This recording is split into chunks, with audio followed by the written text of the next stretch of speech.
It appears Russian internet trolls didn't limit their mischief to the last presidential election. According to a March report from the House Science, Space and Technology Committee, Russian trolls are actively trying to disrupt U.S.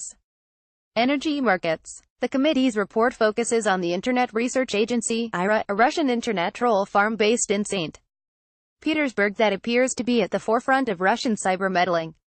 It claims Russia was actively engaged in a concerted effort to disrupt U.S.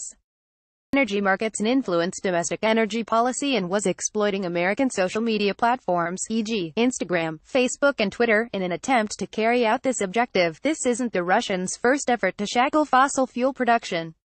In 2014, Anders Fogh Rasmussen, then Secretary-General of the North Atlantic Treaty Organization, NATO, and a former Prime Minister of Denmark, publicly stated, "I have met with allies who can report that Russia, as part of their sophisticated information and disinformation operations, engaged actively with so-called non-government organizations, environmental organizations working against shale gas, to maintain European dependence on imported Russian gas," a January 2017 assessment from the U.S.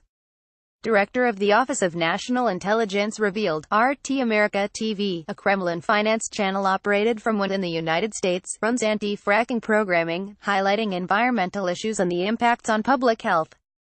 This is likely reflective of the Russian government's concern about the impact of fracking on U.S. natural gas production on the global energy market and the potential challenges to Gazprom's profitability. Last June, Rep.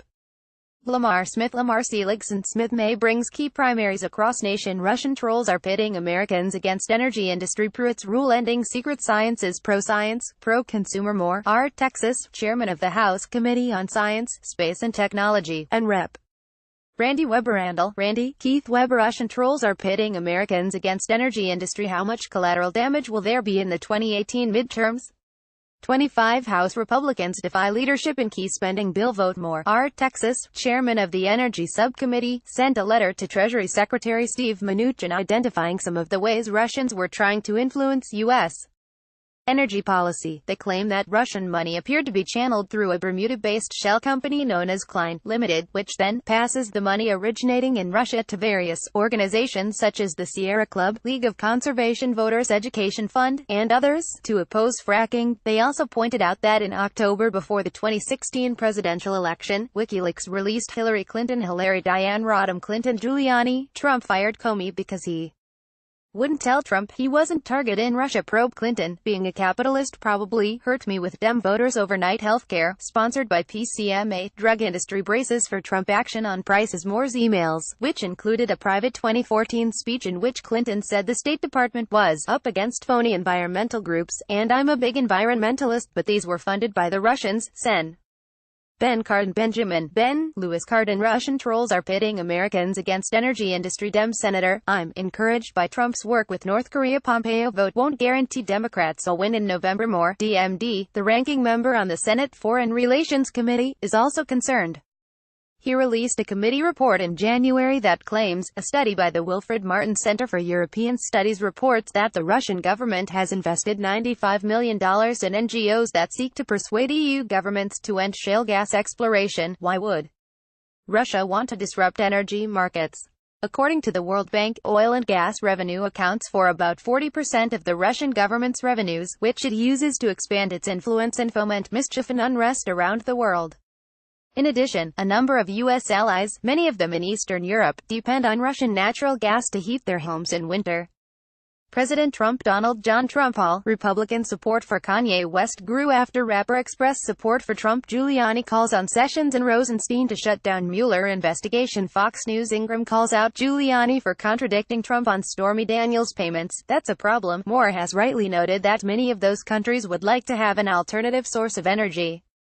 The U.S. energy boom, made possible by fracking and other innovative drilling techniques, has helped turn the U.S. into the world leader in crude oil and natural gas production, directly threatening Russia's oil and gas revenues and, by extension, its geopolitical influence. For its recent report, the Science Committee reached out to Twitter, Facebook and Instagram for information. Between 2015 and 2017, there were an estimated 4,334 IRA accounts across Twitter, Facebook, and Instagram, which included an estimated 9,097 Russian posts or tweets regarding U.S. energy policy or a current energy event. To put this in perspective, the report says, according to information provided by Twitter, more than 4% of all IRA tweets were related to energy or environmental issues, a significant portion of content.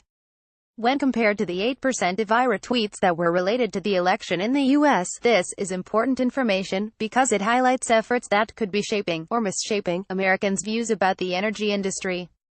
While there is no evidence that Russian cyber meddling had any impact on the presidential election, can we say the same about U.S. attitudes toward domestic energy production?